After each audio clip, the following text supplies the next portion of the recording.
शिवाय गुरवे नमः। शिवाय गुरवे नमः। शिवाय गुरवे नमः। शिवाय गुरवे नमः। शिवाय गुरवे नमः। శ్రీ గురుభ్యో నమః. ఎప్పుడైతే పాదాభివందనం. ఆచరణలో ఈ మైత్రాది వాసనలు గుణాలు ఆచరణలో పెడతారో అప్పుడు ఘనమైన ప్రజ్ఞానం లభిస్తుంది. అది లభించినప్పుడు అమ్మ ఆ బ్రహ్మానంద రసాన్ని అనుగ్రహంగా ప్రసాదిస్తుంది. అప్పుడు వాడు మత్తుడుగా ఉంటాడు. అంటే సర్వకాల సర్వావస్థలందు కూడా ఆ ఆనందంలోనే ఉంటాడు. ఇహ బాహ్య ప్రపంచం వాడికి ఉండదా అంటే వ్యవహారంలో ఉంటుంది తప్ప దాని యందు ప్రత్యేకంగా ఒక అభిప్రాయము, ఒక అంటే రకరకాల భావనలు ఉన్నాయి కదా, మీకు ఉద్రేకాలు, ద్వేషాలు ఇవేవి ఉండవు. కాబట్టి వాడు మత్తుడుగా అంటే ఆనందంగానే ఉంటాడు తప్ప వేరేగా స్టేట్మెంట్స్ అట్లాంటివన్నీ ఉండవు బాహ్య ప్రపంచం. అది ఎలా జరిగినా ఎలాగైనా కూడా దాని యందు ప్రత్యేకమైన ఒక ఒక అభిప్రాయం అంటూ భావన అంటూ ఉంటదన్నమాట. అలా మత్త. తర్వాత మాతృకా వర్ణ రూపిణి. మాతృకా వర్ణ రూపిణి అంతర్మాతృకా న్యాసమునను బహిర్మాతృకా న్యాసమునను మాతృకా వర్ణములే సకల అవయవములుగా న్యసింపబడు రూపము గలది అగుట పరమేశ్వరి మాతృకా వర్ణ రూపిణి. సకల శబ్దములకును స్థూల రూపమున ఆధారముగు అక్షర సమామ్నాయము ప్రపంచార్థములను తెలుసుకొనుటకు సకల పురుషార్థములను పొందుటకు కారణమగుచున్నది. సకల మంత్రతంత్రములు శాస్త్రములు పురుషార్థ సిద్ధిదాయకము అగుటకు ఈ వర్ణ సముదాయమే ప్రధానము. అకారాది క్షకారాంత వర్ణ సముదాయం నుండియే సకల ప్రపంచ భాషలు, ఆమ్నాయములు, స్మృతులు, పురాణములు మొదలగు సారస్వతమంతయు ప్రవర్తిల్లినది. కాబట్టి మొదటే చెప్పారు అమ్మే అన్ని అక్షరాలు అమ్మే. కాబట్టి అక్షరం లేకపోతే బోధ కష్టం, వేదము తెలియబడదు. అక్షర రూపంలో బోధ జరిగింది కాబట్టి అది గురు పరంపరగా వచ్చింది. అలాగే శాస్త్రములు ఏవైనా సరే ఒక నిర్దిష్టంగా మనకి తెలియాలి అంటే అక్షరం ఉండాలి. బోధ చేయడానికైనా సరే, మీ మనసులో భావనలకైనా, అలా సత్వానికి కూడా ఈ అక్షరాలే అత్యంత ముఖ్యమైనవి. కాబట్టి అమ్మ మాతృగా వర్ణ రూపిణి. లోపలైనా బయటైనా మీరు లోపల భావాలైనా అక్షర రూపాలే కదా, ఎక్కడిదైనా అక్షర రూపమే. ఆ అక్షరమే అమ్మ, అందులో ఏం సందేహం లేదు. ఇంత ముందే చెప్పారు, అది మళ్ళీ ఇంకొకసారి మాతృగా వర్ణ రూపిణి అని చెప్తున్నారు. పురాణాలు ఏవైనా సరే అక్షరం లేదే ఏది లేదు. మీకు అర్థం కావాలంటే కూడా అక్షరాలే. పరమేశ్వరుడు శివుడును శక్తియు అయినట్టులా మాతృకాదేవియు అచ్చులు హల్లులను రెండు విధాలు. అందు అచ్చులు శక్తి రూపాలు, హల్లులు శివరూపము. అంటే పరమేశ్వరుడు ఉన్న పరబ్రహ్మము రెండుగా వచ్చింది. శివుడు శివ, ఇది అమ్మ అయ్యగా వచ్చినట్టుగా ఇవి కూడా అక్షరాలు అచ్చులు హల్లులుట. అచ్చులు శక్తి రూపాలు, హల్లులు శివరూపాలు. శ్రీచక్ర స్వరూపిణి అగు పరమేశ్వరి కైలాస ప్రస్థారమున మాతృగా వర్ణ బీజములచే ఒప్పుచున్నది. మాతృగా వర్ణ రూపం అంటే శ్రీచక్రంలో కూడా కొన్ని బీజాక్షరాలు ఉంటాయి కదా, అక్షరం అంటే అమ్మే కాబట్టి ఆ విధంగా అమ్మ ఉన్నది. అకారాది క్షకారాంతము వర్ణములన్నీయు వివిధ వర్ణములు రంగులు కలవిగా అనగా శుక్లాది వివర్ణములు కలవిగా వర్ణించబడుచున్నది. అంటే అక్షరాలకు కూడా రంగులు ఉన్నాయని చెప్పటం. పరమేశ్వరి అట్టి అన్ని వర్ణములను కలిగి సర్వ వర్ణోపశోభిత ఆ నామం ఉంది కదా, అది గుర్తు చేస్తుంది. అన్ని వర్ణములు అమ్మే. కాబట్టి అకారాది క్షకారాంతం వరకు కూడా అమ్మే, అందులో సందేహం లేదు. మహా కైలాస నిలయ, మహా కైలాస నిలయ. పరమేశ్వరి కైలాస పర్వతమే నిలయముగా కలదు. కైలాసేశ్వరుని శక్తి బిందు స్థానము శ్రీచక్రంలో, దాన్ని మహా కైలాసము అంటారు. పిండాండమున సహస్రార స్థానమునకు కైలాసమును సంజ్ఞ కలదు. అందు నిలయముగా కలజేకుట పరమేశ్వరి మహా కైలాస నిలయం. మాతృగా వర్ణ రూపిణియే మహా కైలాసం. కాబట్టి పరమేశ్వరి ఇక్కడ అంటే అర్థము మహాపర అంటే మహా కైలాసం అన్నారు. కైలాసం అనగానే మామూలుగా మనకి శివుడు ఉండే స్థానం అని చెప్పారు. ఈ పిండాండం అనే చెప్తున్నారు. కాబట్టి అంతా బ్రహ్మాండం అంతా కైలాసం. ఇదంతా ఒక ముద్దగా చేసి మనకి భూగోళం రౌండ్ గా ఉందనలేదు. అలా రకరకాల భావన, ఒక ఉన్నతమైన భావన అమ్మ యొక్క స్థానం. మామూలుగా చూసుకున్నా కూడా అమ్మ లేని స్థానం ఎక్కడుంది? అసలు ఎక్కడా లేదు. మృణాల మృదు దోర్లత, మృణాల మృదు దోర్లత. తామరకాడల వంటి మృదువులైన హస్తయుగము కలదగుట పరమేశ్వరి మృణాల మృదు దోర్లత అని అను. సుషుమ్న స్వరూపిణియగు పరమేశ్వరి మృణాల నాళ సమములగునట్టి ఇడాపింగళతో పోల్చదగినట్టి రెండు హస్తములు కలిగి ఉండుట మృణాల ముదుదోర్లత. అంటే రూపం వచ్చింది కాబట్టి ఆ రూపంలో ఉన్న వాటితోటి ఆవిడని పోలుస్తున్నారు. అంటే అమ్మ యొక్క హస్తములు చాలా మృదువుగా ఉన్నాయి, లేతగా మృదువుగా. అంటే ముట్టుకుంటే మనకు చూడండి, చంటి పిల్లల్ని ముట్టుకుంటే ఎలా ఉంటుందో ఆ విధంగా అమ్మ యొక్క హస్తములు, హస్తములు అంటే మొత్తం చెయ్యి అని అర్థం, అలా ఉన్నదిగా ఆవిడ యొక్క. మహనీయ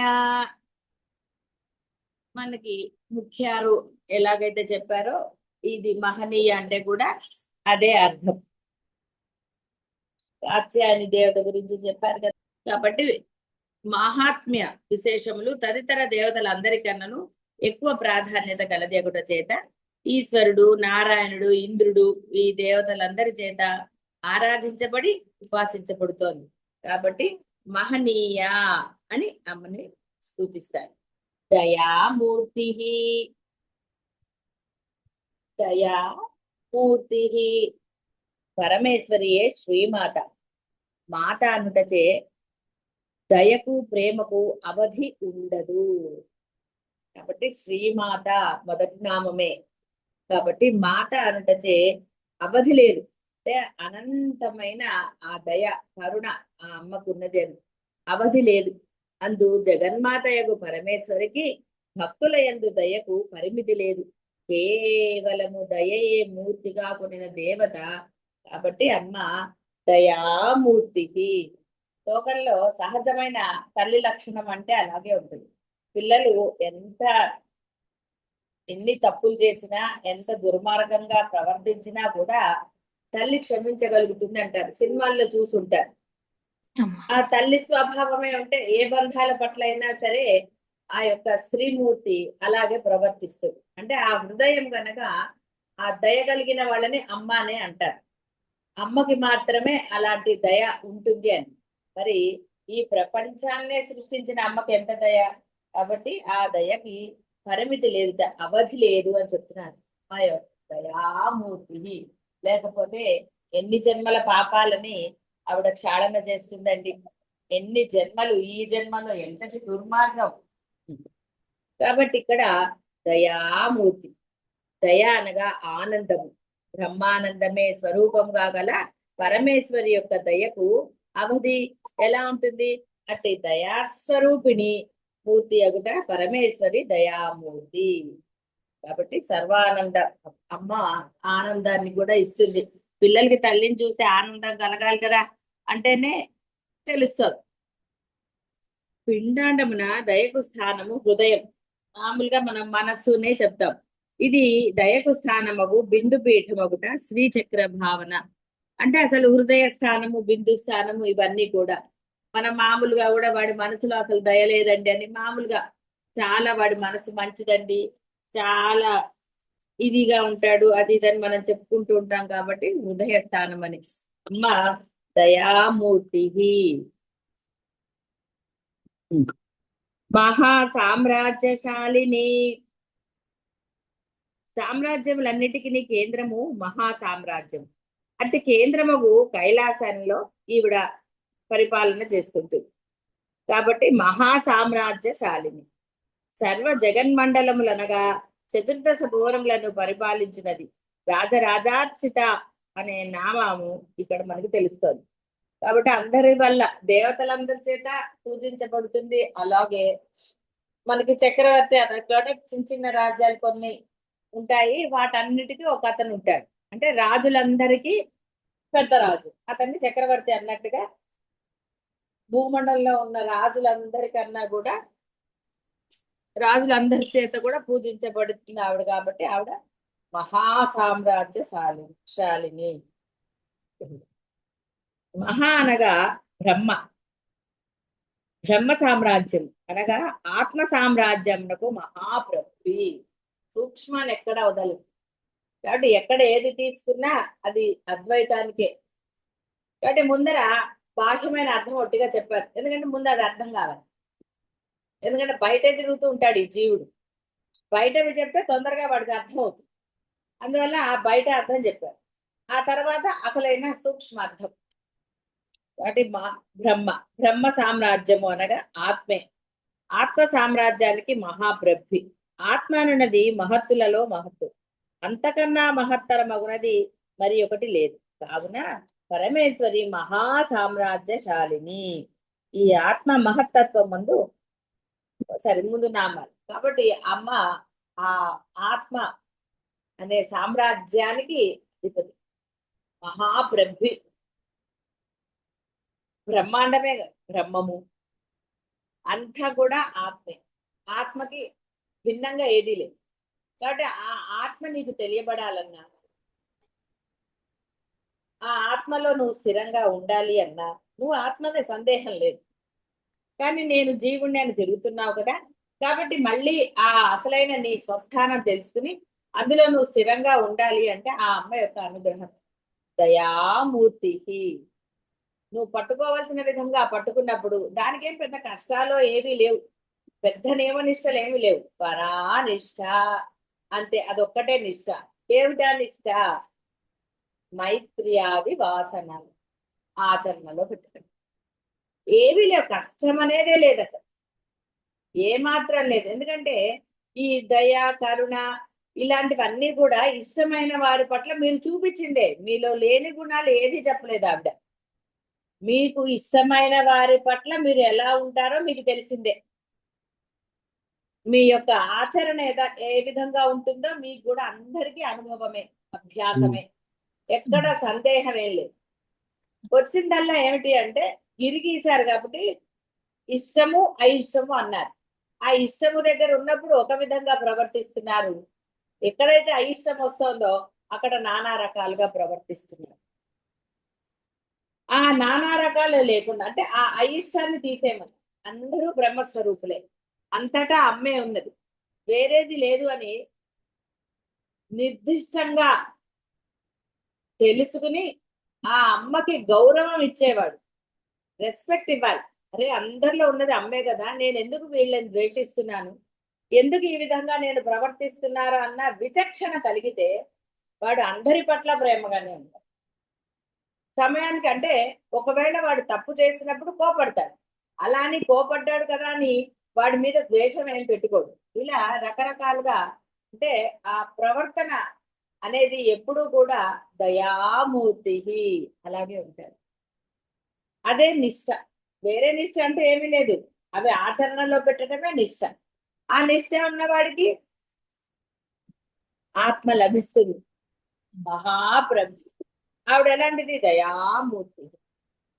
నువ్వు అంతకుముందు చేసినవి, కావాలని చేసినవి, తెలిసి చేసినవి, పూర్వజన్మలో వదిలేసేయండి, ఈ జన్మలో ఎన్ని చేశారు అవన్నీ కూడా ఆవిడ అంటే అసలు ఎక్కడా నామో నిషాన్ అంటారు. అవి లేకుండా భస్మే పటలం చేస్తుంది కర్మలన్నీ కూడా. అందులో ఏమీ సందేహం లేదు. కాబట్టి నీ ఆచరణ ఎలా ఉండాలి? అలా ఉండాలి. ఆ కరుణ, దయ, మాట కటువుగా లేకుండా చక్కగా సామరస్యంగా ఇలా ఉన్నప్పుడు నీ మాట అవసరమైనప్పుడు అలా మాట్లాడకూడదలే. అలా అని ప్రతి విషయానికి ఆ మొహం మార్చుకుని మాట్లాడటమో సీరియస్ గా మాట్లాడటమో చేయరు. అవసరం లేనప్పుడు దేనికి కాఠిన్యం? కాబట్టి ఒకవేళ అవతల వాళ్ళది అధర్మం అయినప్పుడు నువ్వు కొంత కాఠిన్యంతో వ్యవహరించడంలో దోషం లేదు. అలా కాదు అనుకున్నప్పుడు నీవు అలా ఉండరాదు. కాబట్టి మహత్తరం. ఆత్మవిద్య ఆత్మవిద్యాచ దేవిత్వం విముక్తి ఫలదాయిని. ఆత్మ అనగా బ్రహ్మ అని ఇంతకుముందు చెప్పాను. ఆత్మను గురించి బ్రహ్మమును గురించి అనుభూతమగు జ్ఞానమే ఆత్మవిద్య, బ్రహ్మ విద్య. పరిదృశ్యమానమగు పదార్థ స్థూల రూపము గాక తదధిష్టాత్రేగు చైతన్యమే తాను అను జ్ఞానము కలిగి ఉండుటయే ఆత్మవిద్య. పరిదృశ్యమానమగు పదార్థ స్థూల రూపము గాక తద్ అధిష్టాత్రియగు చైతన్యమే తాను అన్న జ్ఞానం కలిగి ఉండుటయే. వేరే ఏం లేదు ఇక్కడ. బోధకు కూడా అసలు నిజంగా ఏమీ లేదు చేయడానికి అక్కడ. ఎందుకంటే ఉన్నది తానే, వేరేది లేదు, తెలుసుకోవాల్సింది లేదు. మరి తెలుసుకోవాల్సింది లేదన్నప్పుడు ఇంకా బోధ ఎక్కడ ఉందండి? ఏదీ లేదు. కాకపోతే ఆ జీవుడు అనేవాడు ఈ అజ్ఞానము, ఇదంతా సమర్థింపే అనుకోండి అజ్ఞానం అనుకునేది, తెలిసిన తర్వాత కూడా అలా ఉండటము అనేది కూడా. కాబట్టి ఇక్కడ ఆ ఆత్మ విద్య తెలిసిన తర్వాత ఈ జ్ఞానము మహత్తమము, అనంతము, దేనిని తెలియటచే సమస్తము తెలియబడిన జరుగుతున్నదో అట్టి జ్ఞానమే ఆత్మ విద్య. ఇట్టి జ్ఞాన స్వరూపిణి అగుట పరమేశ్వరియే ఆత్మ విద్య అనబడుచున్నది. కాబట్టి అది తెలుసుకుంటే చాలు. మీరు ఆరాధించే దైవం పట్ల అనన్య భక్తి కలిగి ఉన్నప్పుడు ఆవిడే మీకు ఆత్మ విద్య అంటే ఆవిడో ఆయనో ఆ బ్రహ్మ విద్యను ప్రసాదిస్తారు. ఏం సందేహం అక్కర్లేదు, ఎక్కడికో పరిగెత్తక్కర్లేదు, ఎవరినో ఆశ్రయించవలసిన ఆవశ్యకత లేదు. కాకపోతే మీరు ఎలా ఆచరణ పెట్టాలో అలా పెట్టి తీరాలి. అలా పెట్టేస్తే ఇక పొందనిదంటూ ఏది లేదు, చక్కగా పొందవచ్చు. ఎందుకంటే ఆవిడ ఇచ్చేస్తుంది సిద్ధ వస్తువే, ఎక్కడి నుంచో తేయక్కర్లేదు, ఏది చేయక్కర్లేదు. ఆవిడకి ఏవి మీ యొక్క కర్మలు నశింపజేయడానికో ఇంకోటి నశింపజేయడానికో ఆవిడకి ఏం పెద్ద సంవత్సరాలు పట్టదు. కేవలం ఆ కన్నురెప్ప మూసి తెరిచే లోపల మీ కర్మలను భస్మీపటలం చేయగలదు, మీకు జ్ఞానాన్ని ప్రసాదించగలదు. మీరు ఆరాధించే దైవం ఏదైనా. కాకపోతే అనన్య భక్తి ఉండాలి. అదే గురువుల పట్ల అయినా సరే. ఆ అనన్య భక్తి వల్లనే శంకరులు తోటకాచార్యులకి ఆ యొక్క జ్ఞానాన్ని ప్రసాదించారు. ఇలా చాలా ఉన్నాయి. ప్రహ్లాదుడికి ఆయన వచ్చి బోధ చేశారు అంటే రోజుల తరబడి చేశారన్నా కాదు. అలా బోధ అనేది రాముల వారికి కూడా వశిష్ఠుల వారు 21 రోజులని చెప్తారు. ఇప్పుడు ఇక్కడ రోజుల తరబడి అక్కర్లేదు. నీ మనస్సు ఎప్పుడైతే సిద్ధమైందో, అంటే నువ్వు ఇష్టపడ్డావో, నాకు ఇంకా వేరేది అక్కరలేదు అని. అయితే ఈ అక్కర్లేదు అనడానికి మీకు అంటే కేవలం జ్ఞానం అక్కర్లేదు అనుకోవడానికి, బాహ్యమే కావాలి అనుకోవడానికి చాలా కారణాలు ఉంటాయి. కానీ కేవలము ఆత్మ మాత్రమే, నేను ఆత్మస్వరూపిణ్ణి కాబట్టి నాకు ఆత్మయే ముఖ్యము అనే ధైర్యం, కష్టిత్ ధీర కొంతమందికి మాత్రమే ఉంటుందని కృష్ణ పరమాత్మ చెప్పాడు. అన్నాడు కాబట్టి ఏమండి నేను అందులో లేను అనుకుంటే గొడవే లేదు. మళ్ళీ జన్మలు పరంపర అన్ని ఉంటాయి. అది ఎవరి బుద్ధి అనుసారని వాళ్ళకుంటుంది. అది దానికి ఎవరేం చేయగలుగుతారు?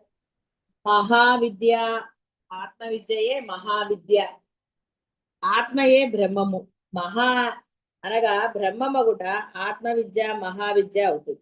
ఇట్టి విద్యా స్వరూపిణి కాబట్టి అమ్మ మహావిద్య. ఇహ విద్యలన్నీ ఆవిడే. అన్ని విద్యల కన్నా ఉత్తమమైనది, అసలైనది ఆత్మ విద్య మాత్రమే. ఇది ఇక్కడ చెప్పారు కదా, అసలైనది పరిదృశ్యమానముగు పదార్థ స్థూల రూపము గాక తద్ అధిష్టానమైన చైతన్యమే తానను జ్ఞానమే ఆత్మ విద్య. కాబట్టి నేను బ్రహ్మము, అహం బ్రహ్మాస్మి అన్న అసలైన జ్ఞానం తెలుసుకోవటం కాదు, జ్ఞానముగా వర్తించటం అంటే వ్యవహారం చెయ్యటం. అప్పుడు మాత్రమే ఆత్మ విద్యలో స్థిరముగా ఉన్నట్టు, అదే మహావిద్య.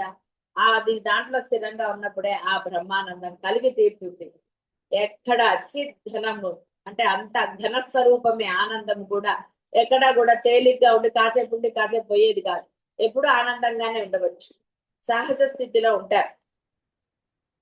వేరే అంటే ప్లానింగ్ లను ఇంకోటనో అవన్నీ ఏముండవు. అలా జరిగిపోతూ ఉంటుంది వ్యవహారం. వ్యవహారం జరుగుతోంది కాబట్టి, అలా ఉన్నారు కాబట్టి వారు అందులోనే ప్రవర్తిస్తున్నారు అనడానికి ఉండదు. వ్యవహారం కోసం పలు రకాలుగా ఉంటుంది, కానీ ఎక్కడా కూడా ఆ పలు రకాలు లోపల నుంచి ఉండవు, బాహ్యమే. టేప్ రికార్డర్ లో ఆ భక్తి పాటలో టీవీలో వస్తే అది ఇదైపోతుందంటే దానికి తరించిపోతుందా? కాదు కదా, అది ఇన్స్ట్రుమెంటే. అట్లాగే ఇక్కడ వ్యవహారంకి ఎలా జరిగినా ఆ వ్యవహారం పట్ల వర్తించినప్పుడు వారు ఆత్మ అంటే ఆ యొక్క చిద్ఘనమైన ఆనందాన్ని ఎప్పుడూ పొందుతూనే ఉంటారు.